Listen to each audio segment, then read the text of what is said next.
Recording by तराना music director विकास राज गोपालपुर। सैया जीराते भात के पसाई में, राजा जीराते भात के पसाई में सट गइल जो बहना कढ़ाई में, कढ़ाई में जर गइल जो बहना कढ़ाई में, जर गइल जो बहना कढ़ाई में। सैया जीराते भात के पसाई में, राजा जीराते भात के पसाई में सट गइल जो बहना कढ़ाई में, कढ़ाई में जर गइल जो बहना कढ़ाई में, जर गइल जो बहना कढ़ाई में। ओई माँ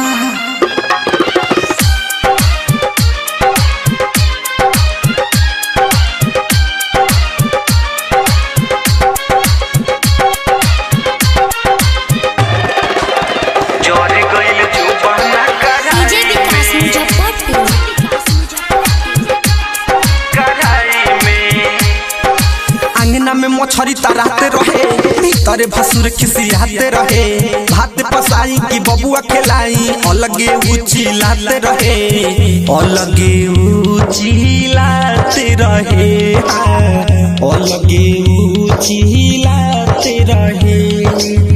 आमा जी के बात से डेराही में, डेराही में जर गइल जो बहना कढ़ाई में, जर गइल जो बहना कढ़ाई में।